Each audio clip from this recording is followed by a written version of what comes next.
ಪಟ್ಟಣದಲ್ಲಿ ನಡೆಯುತ್ತಿದೆ ಕೋಟ್ಯಾಂತರ ರೂಪಾಯಿ ಯುಜಿಡಿ ಮಹಾದರೋಡೆ.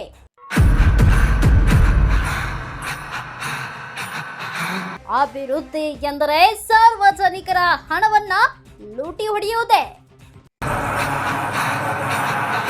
ಸಾರ್ವಜನಿಕರ ಹಣ ಕಣ್ಣೆದುರೇ ಮಣ್ಣು ಪಾಲಾಗುತ್ತಿದ್ರು ಜನಪ್ರತಿನಿಧಿಗಳ ಮೌನ ಹಲವಾರು ಅನುಮಾನ ಹುಟ್ಟಿಸಿದೆ.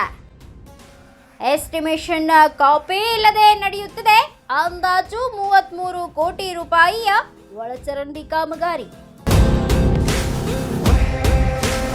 ಇದು ಅಭಿವೃದ್ಧಿಯೋ ಅಥವಾ ಸಾರ್ವಜನಿಕರ ತೆರಿಗೆ ಹಣದ ಹಗಲು ದರೋಡೆಯೋ? ನವಲಗುಂದ ಪಟ್ಟಣದಲ್ಲಿ ಕಳೆದ ಕೆಲವು ತಿಂಗಳುಗಳಿಂದ ನಡೆಯುತ್ತಿರುವ ಒಳಚರಂಡಿ ಕಾಮಗಾರಿ ಈಗ ಭ್ರಷ್ಟಾಚಾರದ ಜೇನುಗೂಡಾಗಿ ಮಾರ್ಪಟ್ಟಿದ್ದು ಸಾರ್ವಜನಿಕ ವಲಯದಲ್ಲಿ ವ್ಯಾಪಕ ಆಕ್ರೋಶ ವ್ಯಕ್ತವಾಗಿದೆ. ನವಲಗುಂದ ಪಟ್ಟಣದ ಒಳಚರಂಡಿ ಕಾಮಗಾರಿಗೆ ಸರ್ಕಾರದಿಂದ ಕೋಟ್ಯಾಂತರ ರೂಪಾಯಿ ಬೃಹತ್ ಮೊತ್ತದ ಅನುದಾನ ಮಂಜೂರಾಗಿದೆ. ಆದರೆ ಸದ್ಯ ಮಣ್ಣಿನ ಅಡಿಯಲ್ಲಿ ನಡೆಯುತ್ತಿರುವ ನಾಟಕ ನೋಡಿದರೆ ಇಲ್ಲಿ ಕೋಟಿ ರೂಪಾಯಿಯ ಕೆಲಸವೂ ಆಗಿಲ್ಲ. ಕಳಪೆ ಮಟ್ಟದ ಪೈಪ್ಗಳು, ಕಾಂಕ್ರೀಟ್ ಇಲ್ಲದ ತಳಪಾಯ ನೋಡಿದರೆ ಸಾರ್ವಜನಿಕರ ಹಣವನ್ನ ಮಣ್ಣು ಮುಚ್ಚಿ ನುಂಗಿ ನೀರು ಕುಡಿಯುವ ವ್ಯವಸ್ಥೆಯ ಸಂಚು ಇಲ್ಲಿ ಸ್ಪಷ್ಟವಾಗಿ ಎದ್ದು ಕಾಣುತ್ತಿದೆ.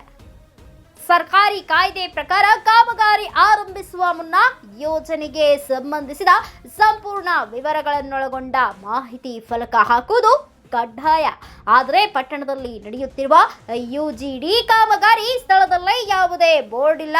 ಇದು ಯಾವ ಇಲಾಖೆಯ ಕೆಲಸ, ಟೆಂಡರ್ ಪಡೆದ ಆ ಪ್ರಭಾವಿ ಗುತ್ತಿಗೆದಾರ ಯಾರು, ಈ ಕಾಮಗಾರಿಯ ಒಟ್ಟು ಬಜೆಟ್ ಎಷ್ಟು ಎಂಬ ಯಾವುದೊಂದು ಮಾಹಿತಿಯನ್ನ ಸಾರ್ವಜನಿಕರಿಂದ ಮುಚ್ಚಿಡಲಾಗಿದೆ.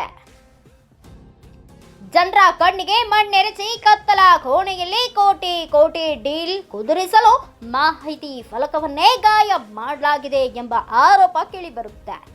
ಸಾಮಾಜಿಕ ಕಾರ್ಯಕರ್ತ ಮಾಬೂಸಾಬ್ ಯರ್ಗುಪ್ಪಿ ಅವರು ಸ್ಥಳದಲ್ಲಿದ್ದ ಇಂಜಿನಿಯರ್ ಅನ್ನ ತರಾಟೆಗೆ ತೆಗೆದುಕೊಂಡಾಗ ವ್ಯವಸ್ಥೆಯ ಅಸಲಿ ಸತ್ಯ ಬಯಲಾಗಿದೆ.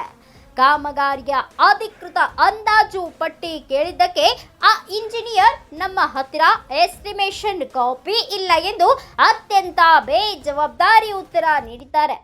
ಕಚೇರಿಯಲ್ಲಿ ಇರಬೇಕಾದ ಸರ್ಕಾರಿ ದಾಖಲೆ ಒಬ್ಬ ಇಂಜಿನಿಯರ್ ಬಳಿ ಇಲ್ಲ ಎಂದ್ರೆ ಇಲ್ಲಿ ನಡೆದಿರುವುದು ಭ್ರಷ್ಟಾಚಾರದ ಆಳ ಎಷ್ಟು ದೊಡ್ಡದಾಗಿರಬಹುದು ಎಂಬ ಬಲವಾದ ಶಂಕೆ ವ್ಯಕ್ತವಾಗಿದೆ. Bureau report Babajan Shirkol, Kannada Janashree news, Navalgund.